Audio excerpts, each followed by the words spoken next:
Radio Sucesos 101.7 FM presenta su noticiero Sucesos con Milton Pérez y Verónica Larrea. Un periodismo libre para una democracia plena. Los hechos y las opiniones de los sucesos que marcan nuestro tiempo.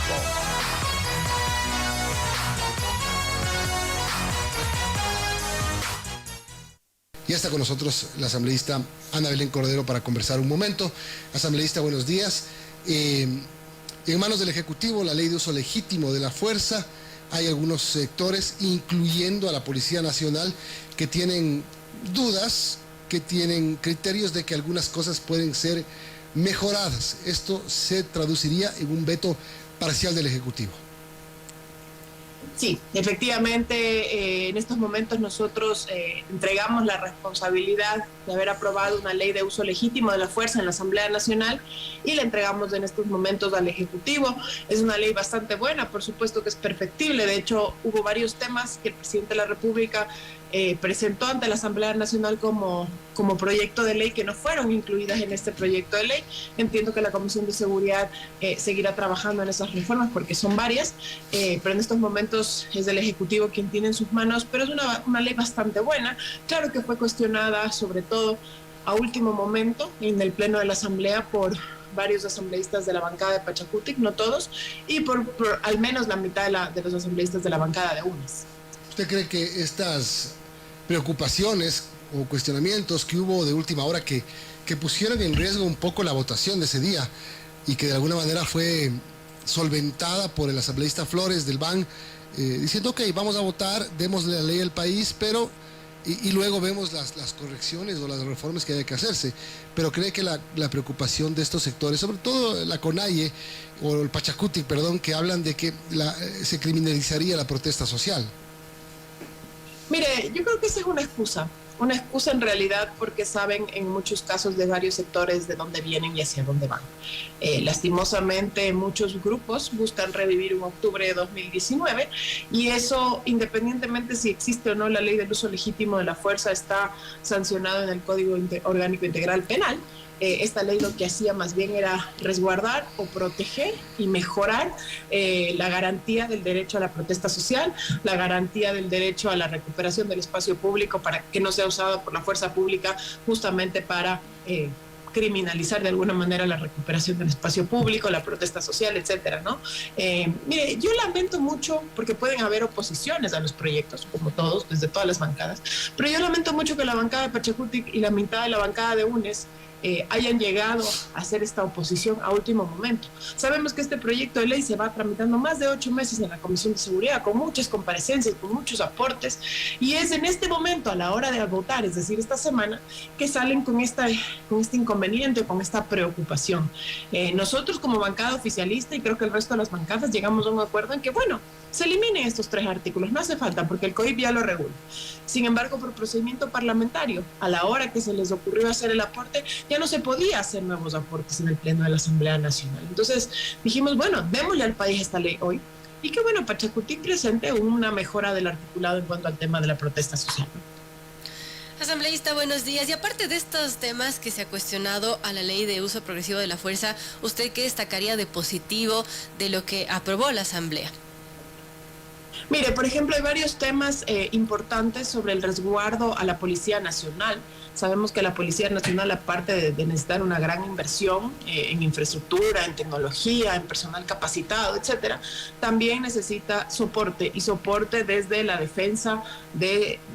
No hablemos de sus intereses, pero la defensa de su trabajo, hablemos así, ¿no? Sabemos que, por ejemplo, durante la protesta en octubre de 2019 hubo muchos policías que fueron judicializados, en algunos casos por hacer su trabajo, ¿no? Entonces yo creo que esa protección que tiene que existir a quien resguarda el orden, a la Policía Nacional, a las Fuerzas Armadas, a los agentes penitenciarios, tiene que estar garantizada desde el Estado, ¿no? Entonces ese es un hecho novedoso que yo lo veo sumamente importante y que les permite a los policías actuar, ¿no? Son las 8:31, estamos hablando con la asambleísta de Creo, Ana Belén Cordero. Asambleísta, ayer se conformó la comisión pluripartidista para evaluar y juzgar a la segunda vicepresidenta de Yesenia Guamaní. Sigue por donde sea la crisis en el legislativo.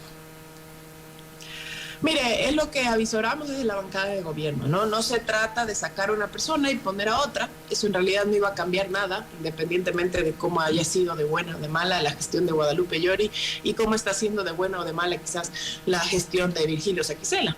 Se trata un poco de querer respetar la institucionalidad en la Asamblea Nacional. Y estamos viendo hoy, una semana más tarde o 10 días más tarde, que sigue la inestabilidad en la Asamblea Nacional. ¿Y a qué me refiero con inestabilidad? Nosotros hemos dicho desde un inicio, no nos oponemos a las evaluaciones, lo que pasa con la segunda vicepresidenta Yesenia Guamaní.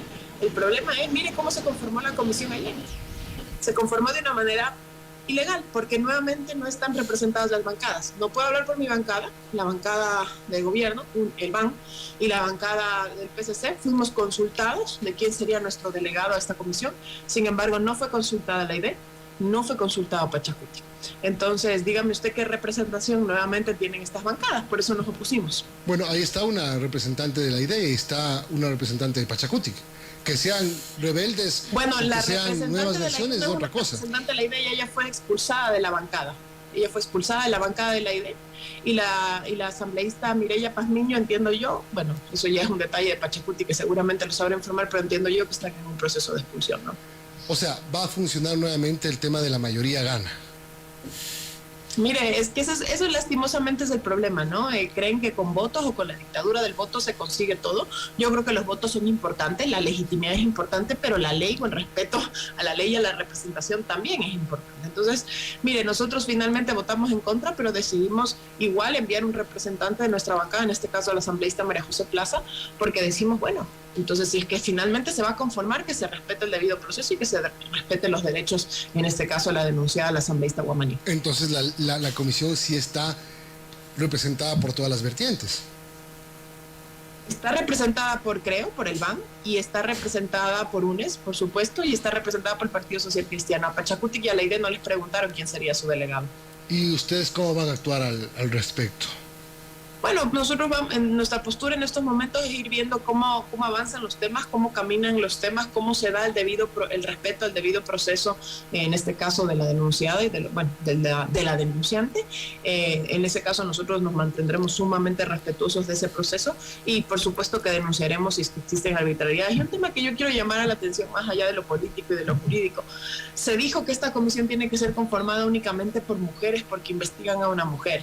Pero yo no creo en esos argumentos. Aquí se trata de investigar a un asambleísta independientemente si es hombre o mujer, y quien tiene que investigar deben ser hombres o mujeres. ¿Y por qué a Guadalupe Llori no le investigaron solo mujeres? Exactamente, Guadalupe Llori no solamente que no le investigaron solo mujeres, sino que le investigaron el 90% correístas en esa comisión, ¿no? Entonces, yo creo que hay que tener mucha objetividad si se trata de el evaluar 90% o si se trata correístas de hombres.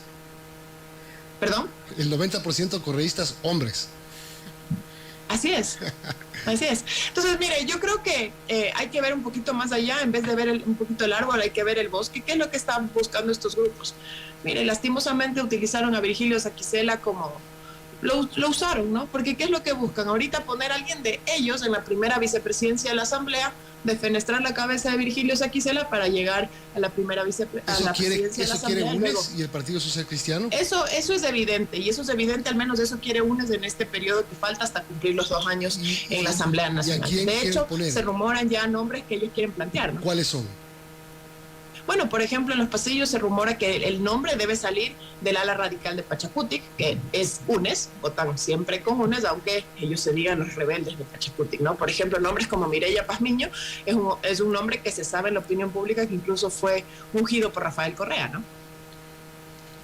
La asambleísta, en el tema de Guadalupe Llori, mientras la asamblea ha rechazado la intromisión de la justicia, todavía hay un juez que pide información sobre el cumplimiento de la medida cautelar a favor de Guadalupe Llori. ¿Usted qué cree que suceda en esta situación? ¿Y será que el actual presidente Saquicela tendrá los días contados a cargo del legislativo? Bueno, en estos momentos también hay muchos rumores, ¿no? Y más allá de rumores, nosotros hemos sido enfáticos en que para nosotros la expulsión de Virgilio Saquicela, al menos de la bancada oficialista, fue necesaria después de su comportamiento en el CAL, tanto con los medios de comunicación como con el secretario en ese entonces del CAL y bueno, de los miembros del CAL. Nosotros no avalamos esas actitudes en nuestra bancada, por eso fue expulsado en estos momentos, y debo decir porque hay que decir las cosas como son, que cuando él se posesionó como presidente de la Asamblea, tendió manos a todas las bancadas, hizo un llamado también a la bancada de gobierno a decir, bueno, estoy dispuesto a trabajar, a reunirnos. Esa reunión hasta el momento no se ha dado, no necesariamente por no disposición ni de él ni de nosotros, no hemos logrado cuadrar tiempos, pero hasta el momento nosotros nos hemos mantenido un poco al margen de esta situación, también porque entendemos que existen procesos parlamentarios que deben caminar, como se está viendo en estos momentos en la Asamblea Nacional, ¿no? Ahora, ¿cómo? A ver, hablemos de un caso puntual. Por ejemplo, lo que ha ocurrido con el asambleísta Ronnie Aliaga, que creo que está mandando a su alterno en este momento y no está apareciendo por la Asamblea. Le digo, la Asamblea no lo va a sancionar, no lo va a investigar. Perdóneme. No, se le fue el audio. Perdón, se me fue el audio. Mire, yo creo que lo que está pasando con el asambleísta Aliaga es... Le termino para marcar, discúlpeme, asambleísta, porque cuando Diego Ordóñez era asambleísta lo suspendieron por un tuit, si bien el contenido del tuit era fuerte y sí, pero lo suspendieron. Dos asambleístas hace una semana se dan de codazos, las iban a investigar, había una denuncia en curso. Finalmente lo que me enteré es que conversaron ellas y ya no va a pasar nada, porque entre ellas se hicieron de a buenas y con Aliaga no pasa nada. Mire, es lo que yo veía dar declaraciones ayer en este mismo espacio a la exministra de Gobierno, María Paula Romo. A mí me sorprende, y soy parte del legislativo, ¿no? Me sorprende que justamente dos legisladoras que tuvieron un altercado se quiere investigar, o bueno, un tema de distintas actitudes, pero una persona, no digo que la justicia se haya pronunciado todavía ya, pero una persona que al menos debe explicaciones a la Asamblea Nacional, como al asambleísta Ronnie Aliaga, ¿no? Pero mire, ya se ha pedido al presidente de la Asamblea, Virgilio Saquicela, que le pida explicaciones al asambleísta Ronnie Aliaga, justamente por sus relaciones con las personas con las que se encontraba en esa fotografía, ¿no? Pero creo que más allá de eso, también debemos entender que nosotros como bancada sí se ha analizado la posibilidad de que exista algún incumplimiento de funciones de parte del asambleísta Aliaga. Estableció una ley que nos permita iniciar alguna denuncia en el comité de ética. Sin embargo, bueno, que es una fotografía. Sin embargo, entiendo que el asambleísta Vanegas y el asambleísta Villavicencio han pedido ante la Fiscalía un acto urgente que les permita lograr recabar la evidencia o la prueba de que el asambleísta Aliaga hubiese sido financiado su boleto aéreo presuntamente con otros dineros que no son propios, ¿no? Entonces, estamos a la espera de eso y exigiremos al presidente de la Asamblea Nacional que la Asamblea se pronuncie sobre este hecho, porque si el propio Rafael Correa, líder del movimiento de Ronnie Aliaga, se ha pronunciado sobre el hecho y ha dicho que debe ser investigado, creo que la Asamblea Nacional debe hacer lo propio, ¿no? Ahora, lo que le quiero decir con esto es que las varas en la Asamblea no tienen el mismo tamaño. Las varas se acomodan dependiendo del personaje. Incumplimiento de funciones, menciona usted. A Yesenia Guamaní le van a juzgar, le hicieron comisión por incumplimiento de funciones, por una moción. Mire, nosotros no solamente nos hemos pronunciado sobre la forma en que se está evaluando a Yesenia Guamaní con esta comisión que no está representada, sino sobre el fondo. La asambleísta Guamaní está en su derecho de mocionar lo que fuese. Si fuésemos a juzgar o a denunciar o a destituir personas por mocionar, miren, la Asamblea Nacional estuviese destituida o casi el 80% de la Asamblea, ¿no? Porque ¿qué es lo que emociona, no? Entonces, yo creo que esto responde netamente a un tema político que nosotros ya venimos denunciando desde hace más de 3 meses, un tema político de desestabilización, lo dijimos y se está cumpliendo la agenda. UNES, el correísmo y el Partido Social Cristiano lo que buscan es tener un pie en la Asamblea Nacional, que ya lo tienen y está en camino a terminar de materializarlo, y otro pie en el Consejo de Participación Ciudadana, que también está en camino a ello con los juicios políticos. Ya vimos cómo quisieron retirar las firmas al procurador y de hecho lo hicieron. Ahora estamos en una pausa jurídica, llamemos así, por el tema del juicio político a los miembros del CNE con una consulta al procurador. Sin embargo, se tiene claro y es evidente que ese es su deseo final, ¿no? Integrar la Asamblea Nacional y el Consejo de Participación Ciudadana para nombrar autoridades, hoy el Contralor General del Estado. Y para eso, Saquicela va a ser el hombre que ejecute esto, o para ese entonces ya tendrán otro presidente. Mire, yo no me atrevo a meter las manos al fuego por nadie. Cuando Virgilio Saquicela se posicionó como presidente de la Asamblea, al día siguiente dio una rueda de prensa donde indicó que su prioridad son los juicios políticos y tendrán que caminar como deban caminar. el que sabe leer entre líneas o el que no, podrá entender, digamos, que los juicios políticos sí son una herramienta de fiscalización necesaria, pero cuando son una herramienta de fiscalización y no una herramienta de extorsión o de querer justamente cooptar otras aras del poder, ¿no? Vamos a ver cómo se perfilan las actuaciones de Virgilio Saquicela. Hasta el momento nosotros nos mantenemos expectantes, no, por el momento nosotros no podemos decir que Virgilio Saquicela tenga directa participación en eso, pero lo que sí sabemos y sí conocemos es que Virgilio Saquicela sí tiene directa participación en varios incumplimientos de funciones que justamente nuestra bancada oficializará el día de hoy en la Asamblea Nacional. O sea, van a hacerle comisión multipartidista, pluripartidista también. Nosotros vamos a presentar una denuncia contra el asambleísta Saquicela el día de hoy.